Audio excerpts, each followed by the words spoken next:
ओम नमः शिवाय। मित्रों, सुंदर कथा श्री भक्तमाल में कबीरदास जी की जो मेरे पढ़ने में आई मैं आप लोगों को सुनाना चाहता हूँ। कबीरदास जी का जो जन्म है इसकी अलग अलग कहानियाँ हैं अलग अलग ग्रंथों में।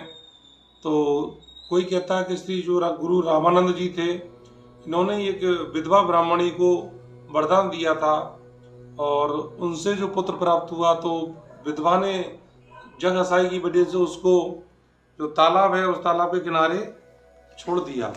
जब उस तालाब के किनारे छोड़ दिया तो लहतारा जो तालाब काशी में जो लहतारा नाम का जो तालाब था उसके पास उसको छोड़ दिया। तो वहाँ पर जो जुलाहा थे उनके जो पिताजी उनको पिताजी थे उनको एक जुलाहा परिवार ने इनको वहाँ से ले लिया और उनको पाल लिया।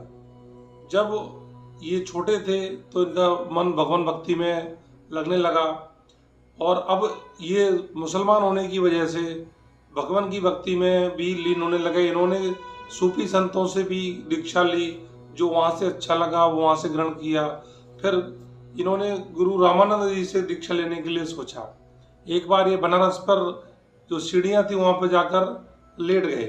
जब वहाँ पर जाकर लेट गए, रामानंद जी सुबह स्नान करने आए तो उनका पैर इनके ऊपर पड़ गया तो मुंह से निकला रामानंद जी से राम राम। तो इनके जो मंत्र था और वो गुरु मंत्र उन्होंने राम राम कह ले लिया।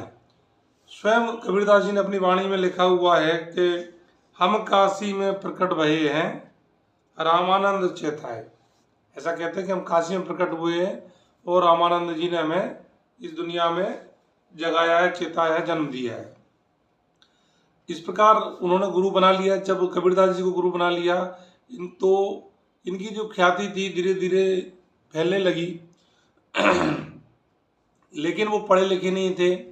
तो जो ग्रंथ थे उन्होंने काफ़ी ग्रंथ भी लिखे। तो उन्होंने लिखा है अपने ग्रंथ में, मसी कागज छुयो नहीं कलम नहीं गई हाथ। कबीरदास जी कहते हैं कि कागज हमने छुआ नहीं और कलम कभी हाथ में नहीं लिखी, फिर भी उन्होंने बहुत सारे ग्रंथ लिख दिए। इनके बारे में कहावत है, एक बार बादशाह अपने जो सूफी संत थे उनके साथ गंगा पे स्नान करने के लिए आए तो वहाँ पर एक बालक जो मुर्दा था, मरा हुआ सब गंगा में तैरते हुए आ रहा था। तो बादशाह जो थे वो देखे, बोले कि देखो वह जो मुर्दा बालक का जो मुर्दा है वो जा रहा है बालक। तो जो संत है वो कहते हैं जो कबीर जी हैं ये बालक को जिंदा कर सकते हैं। तो उन्हें लगा कि ये हमारे जो भगवान है इनका मजाक उड़ा रहा है कबीरदास जी को। तो उन्होंने कहा